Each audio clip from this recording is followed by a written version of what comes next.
go. That's got a chance. Carry. Yes! Yes! Yes!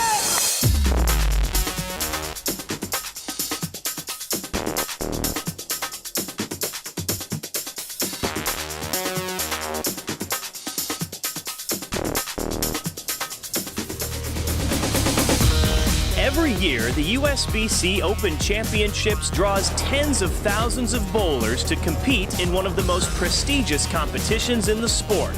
I mean, we come here thinking that we have a chance to win every year we step on the lane. Over 6 months, bowlers from all 50 states will compete for over $5 million in prize money and a chance to take home the elusive Eagle Trophy. It's one of the world's largest participatory tournaments in the world. The sheer number of participants is impressive, but the tournament's history is just as staggering. It all started in 1901, when just 41 teams took part in the competition. Now, 112 years later, more than 10,000 teams participate. This year, the teams will sprawl across the grandest stage in the sport, the National Bowling Stadium in Reno, Nevada. Carry. The historic 125-day tournament brings out the best of the best, with singles, doubles, and team competition, and very little room for error. The team with the highest score after just 3 games wins the title, and teams will come in week after week for months to post their scores. I feel like this is the highest level it gets just because of all the calibers of players that can bowl. Every player is looking to see his or her name on the leaderboard, and the old saying around here is you can't win if you don't lead. So this weekend means everything. Maybe. All right. All right, Dave. Good shot. This year, bowlers have a particularly tough score to beat. Early in the tournament, a team out of Florida broke the record for the highest team score set in the tournament's history. While the score creates a big challenge, doing well as a team at the Open Championships is a challenge in itself. That's a great shot. Great swing, Bob. Over the course of this DVD, we'll show you how to get your team to compete at the highest tournament level. We'll follow 2 5-man teams through the championships, the famed Lynn's Limited team, led by 2 Hall of Famers, and a group of young guns looking for their first Eagle-winning experience. Plus, we'll talk with the biggest star of the last few years here that's coaching today's teams. Whether your team has bowled at the Open Championships before or is getting ready for your first time, we'll offer tips for beginners and tricks for the veterans who are chasing a win.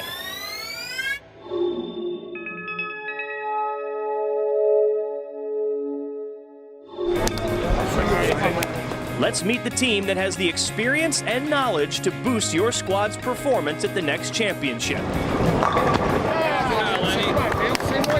Bottom line is, you still, in my opinion, you got to play your game, you got to throw the ball, you got to make the adjustments, and you got to bowl good here to win the title. Lenny Borish is a member of the Lynn's Limited team and a 3-time Eagle winner, with a Team All-Events win in 2000 and Team All-Events crowns in 2009. He's taking part in his 33rd championships this year and tops the tournament's 10 and 20-year average lists. That's right, no other person has knocked down more pins in this tournament over the last 20 years than Lenny Borish Jr. It's an accomplishment he's wanted to achieve since he was a very young bowler hitting the lanes in Wisconsin. It's still hard to believe, Yeah, it's definitely puts a little more pressure every time I come out here, obviously, you want to stay up there. But yeah, that was always kind of something we kind of looked at when I was a kid, started going good. Everybody talked about their average at Nationals. Last year, his impressive bowling skills landed him in the USBC Hall of Fame. Lenny's friend and Lynn's Limited teammate of close to 20 years, Gary Darashevsky, will also offer tournament advice.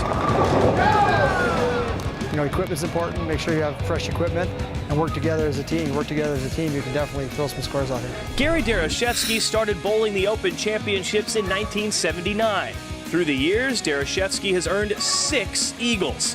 His first titles were team titles in '82 and '83. He won a doubles title in '89. 11 years later, another Team All-Events win, and in 2009, his team took home 2 more Eagles. Last year, Gary was inducted into the USBC Hall of Fame, but this prominent bowler has no plans of slowing down. He says the allure of the championships keeps him out here fighting. I mean, the camaraderie of the guys I bowl with is a big thing. Competitiveness, the chance to win. I mean, it's incredible that all this history, all these bowlers, all these things. I mean, I think there's a little over 10,000 teams this year. It's neat to be on that stage and try to make more history, in that setting and whatever else. It's the whole thing. It's the ambiance of the national tournament. For the KT Tape team, the next Eagle will be the first Eagle.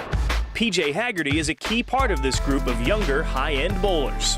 I mean, it would mean a ton. I mean, this is one tournament that is so special that you can almost put together 5 guys that you really want to bowl with. PJ is one of the best collegiate bowlers of all time. He's a former Team USA member and holds several regional PBA titles. But the Open Championships is still one of his favorite events. And while the Eagle hasn't landed for this group just yet, Haggerty is hoping that this is their year. I feel like it's breaks. I feel like I would say there's 30 or 40 teams that could win the Eagle every year. And if the pins fall, they fall. If not, it's not a huge deal. But all we can do is make great shots, have the right preparation, have our services right, communicate. David O'Sullivan is the captain for KT Tape and definitely knows a thing or two about teamwork. Just bowl as a team, bowl together, just try and get, beat up the right part of the lane, the same part of the lane, and just make moves and communicate. David's bowling career also bloomed in college. He's a former member of Team USA himself and was the national amateur champion in 2007. While he's had success as an individual, O'Sullivan says nothing beats bowling with a group. I've always been an overthinker, and I put a lot of pressure on myself, and I just personally have so much confidence in our team that it loosens me up, it relaxes my swing, and I just bowl better, to be honest. If you're looking for recent tournament success, look no further than Matt McNeil. The best advice I can give you is to experience transition and go bowl competitive tournaments with good players. Since 2010, McNeil has won 2 All-Events Eagles, a doubles title, and along the way he bowled 300 here, twice. I found lightning in a bottle, and I had the right ball in the right part of the lane, and I was this young, naive 24-year-old kid who probably didn't know all that much about what it takes to be successful out here, because my past 3 years had been no better than 1880. So, just to kind of catch that, and then once I did it, I was like, wow, I can really do this. And I think just getting that mental roadblock out of my head was a big thing, and it opened up the floodgates, and and here I am. McNeil is a certified USBC coach working on site this year and is available through the entire tournament to teach lessons to any team looking to improve their performance.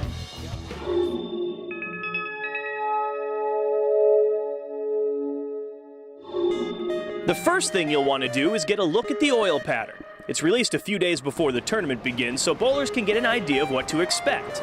This year, USBC decided to make some changes. For the first time, the team pattern at the 2013 Open Championships is different than the pattern for singles and doubles. Also new this year, the lanes will be dressed before every squad. In other words, your team will have fresh oil put down before you hit the lanes. And the kind of oil used on the lanes is also different. Kegel's new ice oil, which tends to be a little slicker and plays about 2 boards tighter than some others. So once the pattern is released, you'll want to go online to check it out. On bowl.com, you'll find the pattern graph, which offers a breakdown of the lane conditions. For some, this chart might seem a bit complicated. Well, I remember the first time I saw a lane graph, I'm like, what is this? It's just like some light blues, some dark blues, some numbers. I don't know what this is. Matt McNeil offers this advice for those looking to break the graph's code. I think the biggest thing for an amateur player is to use the rule of 31. Take the distance of the pattern, which is right on top, and subtract 31 from it, and you're going to get your exit point there. And I start there. So longer patterns, generally we want to see, that's going to bring our break point in. So we're going to want to see, use equipment, pin up equipment, stuff that's going to transition a little later. Shorter patterns where the break point gets forced out, we're going to want to use stuff that reads up the lane a little sooner and helps us control the back ends. The pattern is long and tight and is designed to be playable from multiple angles. Still, McNeil says there's no need for an extremely rough surface. With this pattern having too much hook could spell disaster. If you're looking to scuff up the ball, McNeil suggests a 2,000 to 4,000 grit. Of course, once the tournament starts, bowlers can also check the occasional live streaming from the event on bowl.com and see how other bowlers are attacking the pattern, which is something that Hall of Famer Lenny Borish highly recommends. Watching a couple teams I've seen out here, it looks like you can see about the middle of the first game, they start to kind of change a little bit. So we got kind of that in our game plan too, you know, and hopefully we just make the right moves and catch a few breaks until we figure it back out when they do transition, because they are going to do that. You know, there ain't a condition that doesn't, you know. You're going to have to just stay on top of it and hopefully make the right moves. Bowlers can also check bowl.com before the tournament to hear what analysts have to say about the pattern. And perhaps the best piece of advice, take advantage of a practice session in the bowling stadium's showcase lanes. While technology can provide some great insight, Borish says nothing compares to the knowledge gained by actually throwing a ball on the pattern. Even looking at these sheets and patterns and all, I still think you got to go out there and throw and kind of go from there. You know, I think that's still, you can't just assume something's there all the time. I think you got to get out there and actually throw and then kind